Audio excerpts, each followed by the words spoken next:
tarde, boa noite, meus amigos, meus irmãos. O nosso assunto hoje é anticristianismo. É um assunto bastante vasto. Nós vamos fazer uma coisa mais resumida, sem nenhuma pretensão. O que é o anticristianismo? São todas as atividades, atitudes, conceitos, pressupostos, afirmativas, contrárias à vontade de Deus, contrária à vontade de Jesus e dos apóstolos, que estão manifestas nas Escrituras Sagradas. O anticristianismo é mesmo anterior ao nascimento do próprio Cristo, porque toda a raiz de Jessé, a raiz de Davi, para a formação do povo hebreu, as lutas contra Israel e contra Judá já eram atividades anticristãs, porque elas já tinham como objetivo prejudicar a vinda da plenitude dos tempos. A plenitude dos tempos quando nós recebemos o Filho de Deus, o Verbo que se fez carne, há cerca de 2000 anos atrás. Mas esse evento, ou esses eventos de cerca de 2000 anos atrás, foram preparados mais de 1800 anos antes, através de muita luta e de muita dificuldade. Então, o anticristianismo está presente hoje, no ano de 2015, em todo o mundo. No nosso país existem diversas atividades anticristãs que se manifestam com toda a liberdade, e nós temos a liberdade também de manifestarmos a nossa fé cristã, preservarmos a nossa fé cristã, divulgarmos a nossa fé e também, no caso, salvaguardarmos a integridade dela e a integridade de pessoas ingênuas, de pessoas inocentes, inclusive da nossa descendência, das nossas crianças, dos nossos netos, né? Se eles têm o direito de ser cristãos, eles vão ser cristãos segundo a verdade de Deus, segundo a verdade que está estipulada na doutrina cristã, nas Escrituras Sagradas. Nós separamos aqui 5 exemplos de atividades anticristãs bastante frequentes. Essas 5 só cobrem, talvez, o principal, sem nenhuma pretensão. Vamos ver o primeiro exemplo que eu separei aqui. Como atividade anticristã, escarnecer das Escrituras. Isso é a coisa mais frequente. Escarnecer das Escrituras Sagradas. Tentar escarnecer da Bíblia e das Escrituras Sagradas, tirando delas a devida honra, a devida credibilidade e, no caso, se dirigindo a elas de modo muitas vezes escarnecedor, no caso, é adulterando as Escrituras Sagradas ou então usando-as com muita restrição. E é muito frequente nós vermos as exegeses mais absurdas, quase sempre absurda. Eu nunca vi uma exegese correta sobre as Escrituras Sagradas praticadas por esses grupos anticristãos. Então, escarnecer das Escrituras Sagradas, dizendo que elas foram escritas por homens e se foram inspirados por espíritos, que esses espíritos eram espíritos de uma qualificação duvidosa, dúbia, pasmem, mas é isso que eles dizem. Mas nós sabemos que as Escrituras Sagradas foram escritas pela direção do Espírito Santo de Deus e foram preservadas até hoje, porque são propriedade de Deus para toda a humanidade. O apóstolo Paulo, em 2 Timóteo, capítulo 3, versículos 16 e 17, afirma uma coisa que muitos de nós já conhecemos. Toda a Escritura é divinamente inspirada. aqui no caso desmente esses movimentos anticristãos. Toda a Escritura é divinamente inspirada e proveitosa para ensinar, para redarguir, para corrigir em justiça, para que o homem de Deus seja perfeito e perfeitamente habilitado para as boas obras.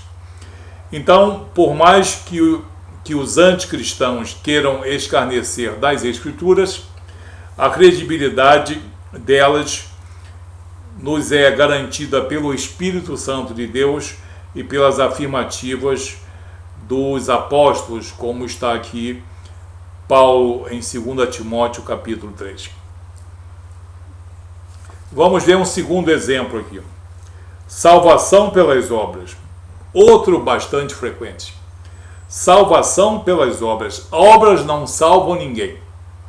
Obras podem aprimorar uma pessoa que pratica as obras com muito amor e desprendimento, desde que essa pessoa tenha olhado para a primeira obra.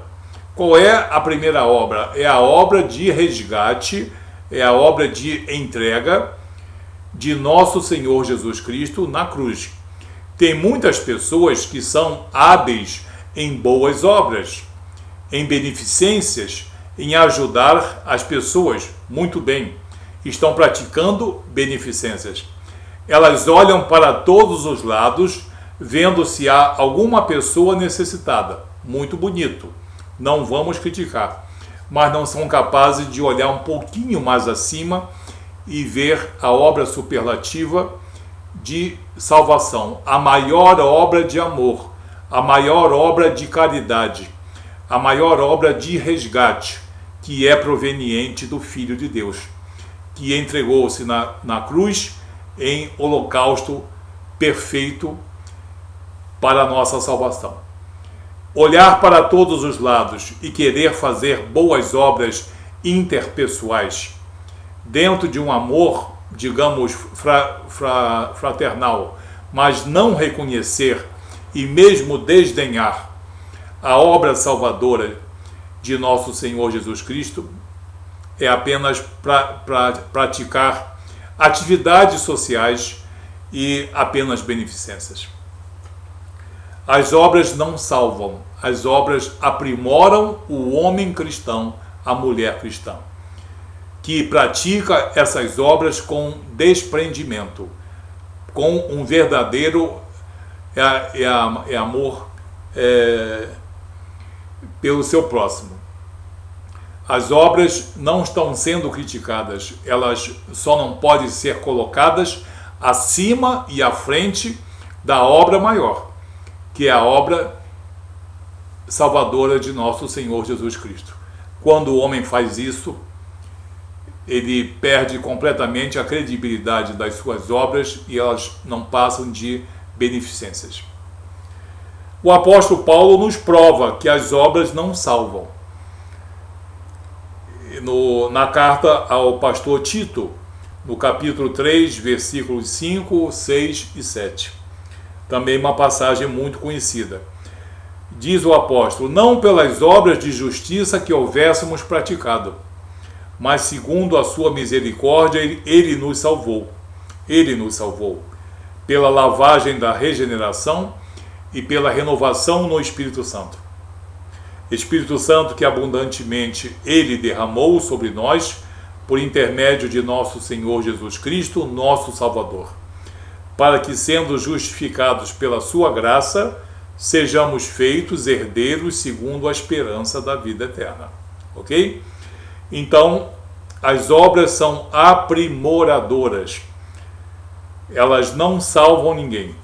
Se a pessoa não olhar para a primeira obra, que é a obra de Deus em Cristo, está sendo soberbo e está querendo que as suas obras prevaleçam sobre a obra de Deus.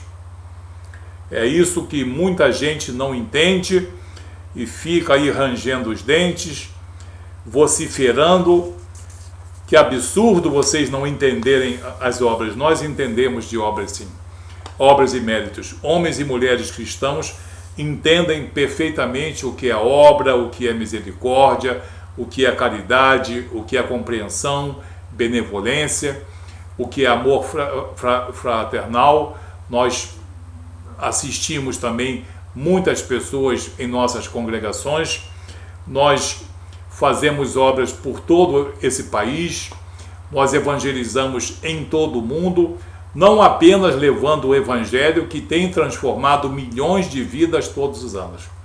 Nós também construímos hospitais, construímos escolas, levamos mantimentos, levamos, no caso, medicamentos, obras no sentido real, obras, no caso, legítimas. Mas, assim mesmo, as nossas obras de nada valem se não forem legitimadas pelo Cordeiro Santo de Deus, Jesus Cristo. O terceiro exemplo aqui de anticristianismo, de conduta ou conceito anticristão, é a autorremissão ou então o autorresgate. Seria a pressuposta capacidade do homem livrar-se dos seus pecados, neutralizar os seus próprios pecados, regenerar-se perante Deus, reconciliar-se com Deus sozinho por obras, méritos e, digamos, erudição, e ser salvo perante Deus também sozinho, sem a intervenção soberana de Jesus e sem a intervenção soberana do Espírito Santo de Deus. Pura fantasia. Autorremissão e autorresgate não existe. Jesus afirma nos evangelhos que a salvação é impossível para o homem, mas o que é impossível para o homem é possível para Deus. Então, sem a intervenção soberana do Espírito Santo, não existe remissão de nossos pecados, não existe resgate de nossas almas. Na carta aos Hebreus, no capítulo 12, versículo 2, diz o autor, provavelmente Lucas, olhando para Jesus, autor e consumador da fé. Então não é o homem que é autor e consumador da fé, é Jesus, autor e consumador da fé, o qual Jesus, pelo gozo que lhe estava proposto, suportou a cruz, desprezando a afronta, e assentou-se à destra do trono de Deus. Então, autorremissão e autorresgate, quem crê nisso e quem divulga isso, e quem tenta, no caso, induzir as pessoas a esse conceito de autorremissão ou de autorresgate, está praticando um anticristianismo. Porque a salvação só é possível pela intervenção soberana de Jesus por meio do Espírito Santo de Deus. Vamos ver aqui, esse é o quarto exemplo. Negar o Espírito Santo.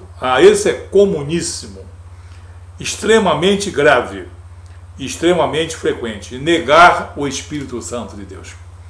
Dizer que o Espírito Santo de Deus não existe, que não é a terceira pessoa da Triunidade Santa, que ele não tem caráter divinal, não existe divindade no Espírito Santo, o Ruach HaKodesh, e ainda dizem, tentando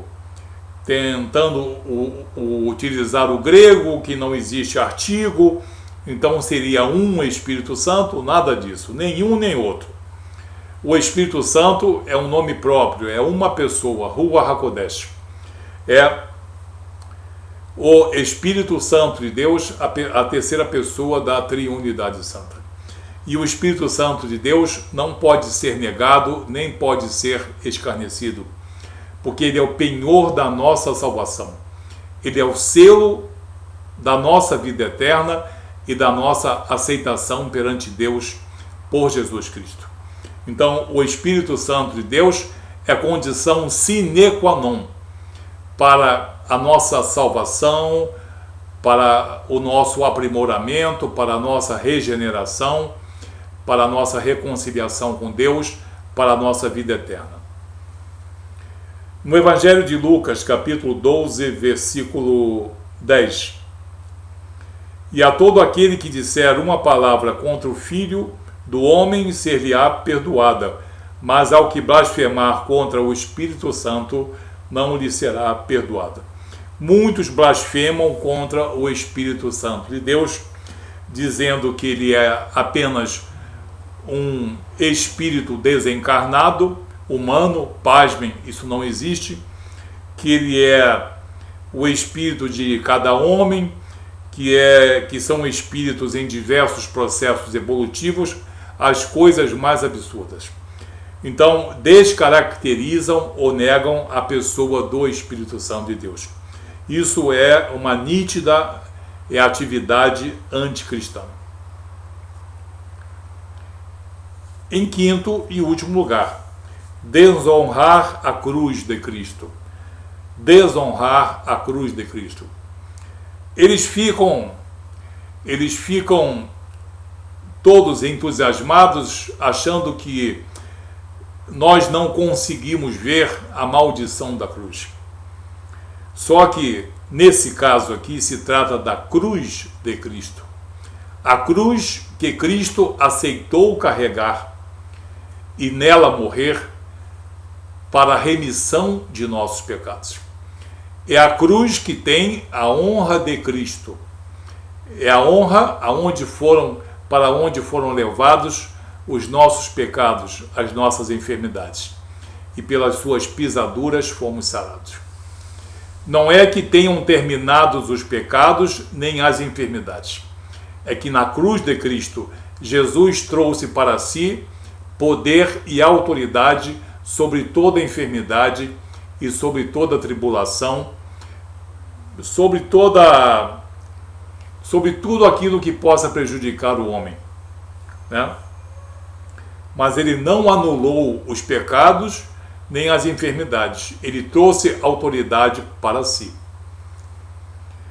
Na carta de Paulo aos Colossenses, no capítulo 2, versículo 14, está escrito: havendo riscado a cédula que era contra nós nas suas ordenanças, a qual de alguma maneira nos era contrária, e a tirou do meio de nós, cravando-a na cruz. Quando Jesus foi crucificado e foi, no caso, pregado na cruz, simbolicamente, de maneira figurada, a carta de sentença, a carta de condenação que havia sobre toda a humanidade devido aos nossos pecados, foi levada com ele. E ele pregou essa carta de condenação na cruz com ele. E quando ele se fez morto e quando ele se fez ressurreto, essa carta de sentença não voltou com ele. Ela foi completamente anulada pelo poder do Espírito Santo de Deus e pela misericórdia de Deus manifesta em Jesus. Então, desonrar a cruz de Cristo, afirmar coisas absurdas como: vocês não entendem que a cruz é símbolo de salvação, de maldade, de sofrimento. Vocês não entendem, dizem eles, que o Pai, Deus Pai, foi muito cruel, deixando o seu próprio filho ser morto na cruz e não fazer nada. Mas eles, não conhecendo as Escrituras, ou conhecendo, porém negando propositalmente, nós já mostramos várias vezes as passagens bíblicas, como as que estão no Evangelho de João, capítulo 10, Mateus 26, Mateus 16 e outras, que mostram que a cruz de Cristo foi aceita por Jesus para a remissão de nossos pecados. Então, não é uma cruz qualquer, é a cruz especificamente de Cristo. Porque se um de nós for morto na cruz, é pura maldade. Mas a honra da cruz de Cristo, de ter recebido o Filho de Deus, para a remissão de nossos pecados é uma coisa que tem que ser compreendida. Se ela não for compreendida, sem a cruz de Cristo não existe remissão de pecados, não existe reconciliação com Deus, não existe a justificação.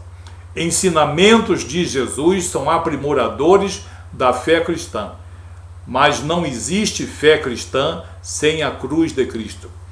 Todo aquele que desonra a cruz de Cristo está tendo um nítido desconhecimento da soteriologia cristã e está tendo uma nítida atividade anticristã. Então nós vimos assim 5 exemplos dos mais frequentes de anticristianismo. Nós, homens e mulheres cristãos, não nos preocupamos com a influência desse anticristianismo sobre nós, porque nós temos conhecimento da verdade, temos conhecimento das Escrituras Sagradas, temos o Espírito Santo que nos mostra e nos revela todas as coisas, mas nós temos pessoas ingênuas em nossas famílias, em nossa vizinhança, em nossa parentela. Nós temos filhos que terão filhos, nós temos netos que terão netos, e eles precisam ser precavidos, eles precisam precaver-se contra todos esses atos de anticristianismo que são praticados hoje e que vão piorar. Já está previsto que essa atividade anticristã ela é presente e vai piorar. Então, para que pessoas não sejam prejudicadas, pessoas inexperientes, pessoas ingênuas, geralmente os mais jovens que acham que tudo que é bonitinho parece ser superior, compreendeu? Então, esses são as maiores vítimas das atividades anticristãs. Com isso, veredam por outras verdades que não são verdades e acabam perdendo a salvação e acabam se tornando também pessoas religiosas, porém anticristãs. Que Deus abençoe você, fique atento à verdade das Escrituras, para que você, a tua casa e a tua descendência não seja vítima desse anticristianismo, às vezes velado, às vezes escancarado. Que Deus te proteja e te abençoe em nome de Jesus.